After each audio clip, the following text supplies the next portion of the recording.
So let's dive in. First major point is the mindset of work, our philosophy, our thinking, our approach.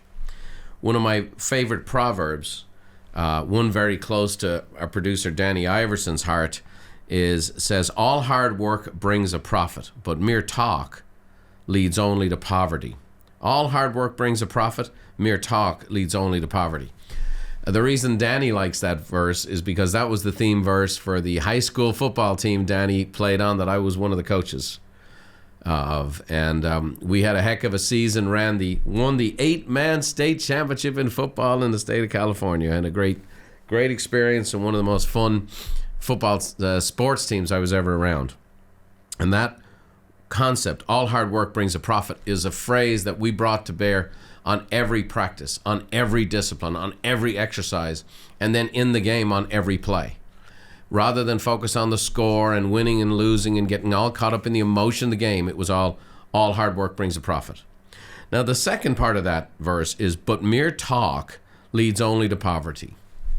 So, somewhat ironic for a guy who's on a podcast to be talking about talk and how much there's too much talk today, and there's too much talking about talk today. You know, it's interesting. Somebody did a survey recently of the 5 major news networks, and that 38% of all stories were stories related to something that someone had said on social media. So somebody sounds off on Twitter, therefore the story becomes about what somebody said or somebody's response to what was said on Twitter. That's now called the news. The fact of the matter is there's an awful lot of talking going on. And when I really talked, and especially when I'm talking to younger people, I just tell them how easy it is to be successful today, comparatively. It still takes hard work. It still takes effort. It still takes innovation. It still takes sacrifice. It still takes all the things that we're going to talk about today. But the fact of the matter is most people are not working very hard. Now, many people are putting in large quantities of hours. In fact, with the phenomenon of work from home, people feel like they're working all the time. Why? Because their home life is now also their workplace. Their workplace is also their castle where they're supposed to rest and recover, be with loved ones. So there's this feeling that you're working all the time. There's also office hours, especially for small business owners. People can reach you at any time with a cell phone. You know, I travel a bit internationally. I know a lot of people internationally. Sometimes people forget where they're calling me from or where I am in the world. And so I can get calls at 3 a.m. till 12 at night sometimes, depending on what part of the world I'm in or where someone's calling me from. So the fact of the matter is you can feel like you're working all the time. You can feel like certainly working from home. Hey, I'm working when I'm home. And you're doing a bit here, and you have the TV on, and you have the podcast on, and you might be doing that right now. You might be working, listening to me right now. And one of the dynamics I'm going to share with you is I don't believe we're working that hard anymore because I don't think we're that focused. I don't think we're getting much out of the hours. I think we're putting in way too many hours. So when I tell people to work harder, yeah, you've heard the cliche, work smarter, but I actually think it's about working more intentionally. And so I'm going to talk about that today. So the 3 aspects of the mindset of work is excitement, the grind of it, and the sacrifice of it. So the excitement of it, the grind of it, and then the sacrifice of it, okay? So the excitement, this is when you're starting out. This is when you're starting out. I remember when I first started public speaking, it was just all excitement. First of all, I wasn't sure I could do this, not at all. In fact, I was pretty sure I couldn't do it. Second of all, I didn't know that I could command an audience or hold their attention or make them laugh or teach them anything. And then there was the travel of it, and there's the newness of it in different cities. It was all very exciting. And so this first stage of work, when you're starting out, when you're getting things going, you have this excitement. Now, many people many people believe this about relationships. There's the excitement of a brand new relationship, the excitement when you're dating. I have a couple of kids in relationships today, and it's all this newness and all this excitement.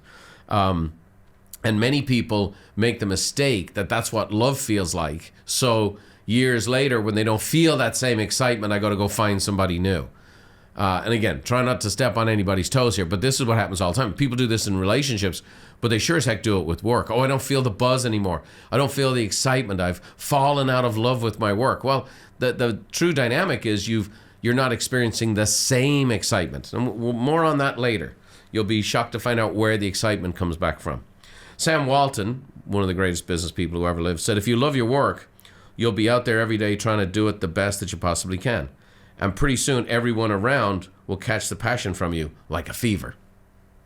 Ansel Adams, a brilliant photographer, said, I hope that my work will encourage self-expression in others and stimulate the search for beauty and creative excitement in the great world around us. He was trying to create excitement and beauty and also get people to pursue their passions. James Matthew is a Scottish novelist, and he said, nothing is really work unless you would rather be doing something else. And so I think a lot of people have lost the juice for their work, and there's two roads traveled here. Okay, sometimes it is time to do something new, but many times you'll find that if you go deeper and innovate back inside it, it's just that the excitement of our work eventually becomes a business. And no matter how money motivated you might be or not be, just doing it as a business eventually loses its juice. And one of the reasons it loses its juice is the second part of the mindset of work, and it's called the grind. Okay? And the grind is what is just not a sexy thing to sell anymore. Okay? Usain Bolt, the greatest sprinter of all time, said, easy is not an option. No days off. Never quit. Be fearless. Talent you have naturally. Skill is only developed by hours and hours of work. Jackson Brown Jr. said, it doesn't take talent to hustle. So the grind is the hustle. The grind is the day-to-day. The grind is when champions are made. The grind, and grind by its very nature is like a steel mill or the sharpening of a saw, right? You go to the mill and there's an axe to grind. You get the axe and you put it on the millstone. It grinds and grinds and grinds, and it sharpens, and it's that friction. And the grind is where it's at. I will also tell you from personal experience, the grind is where the aha moments come from, that you get this fabulous excitement. So, for example, I working hard. I in the spring of this year, I put in a tremendous amount of effort to lay out podcast content that would really be like a wow factor for our clients, like just the topics and content that would be like, man, that was great. And made a commitment to go to one episode instead of two.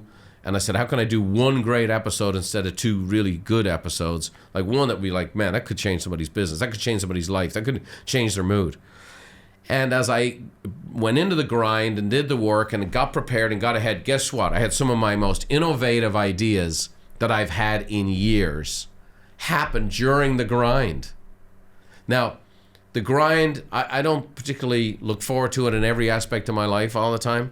But in the grind is where you often find the innovation, the creativity, the space, because you get into that mode and your unconscious mind gets unleashed. And I can actually tell you that in the grind this year, the grind produced the excitement and has got me like a man reborn, excited about the possibilities and some innovations and some ideas that I'll be sharing with you guys in the future. And then lastly is the sacrifice.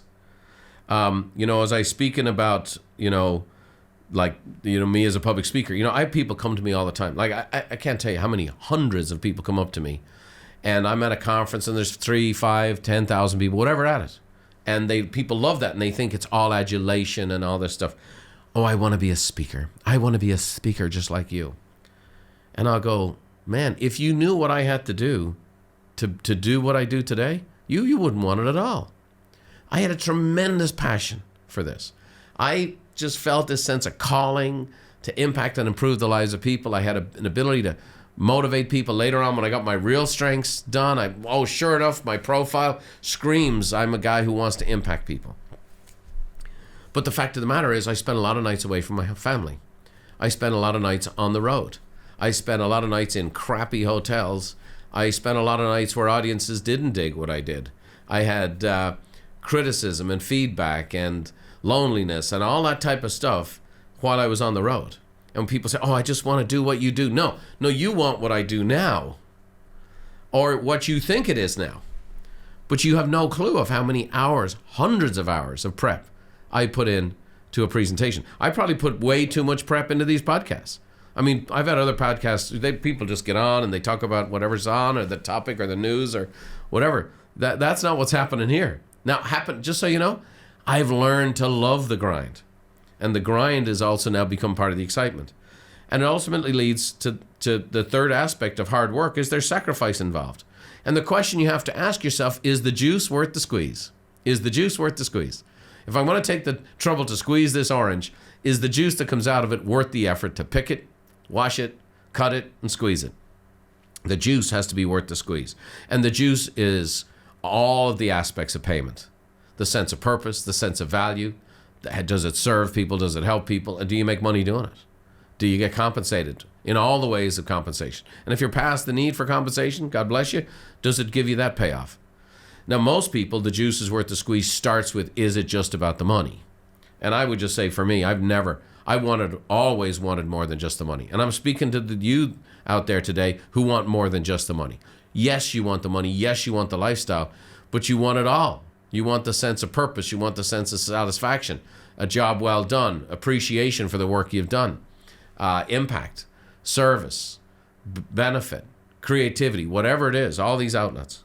Pele said, success is no accident. It is hard work. Perseverance, learning, studying, sacrifice, and most of all, love of what you are doing or learning. Napoleon Hill said, great achievement is usually born of great sacrifice and is never the result of selfishness. Michelangelo, one of my favorite quotes, if people knew how hard I worked to get my mastery, it wouldn't seem so wonderful at all. So there's the excitement is part of the mindset, right? Of having a business, doing your own thing, doing the work. There's the grind, and it is a grind.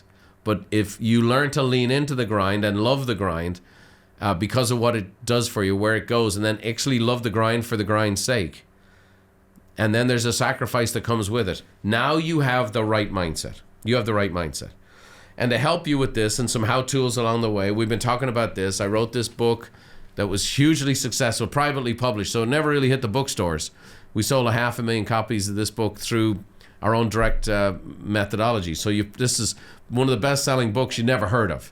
It's called Taking Care of Business, and the big idea for small business. And the fabulous staff here at Buffco edited down this book, made it into an ebook that you can download for free, and it's really cool.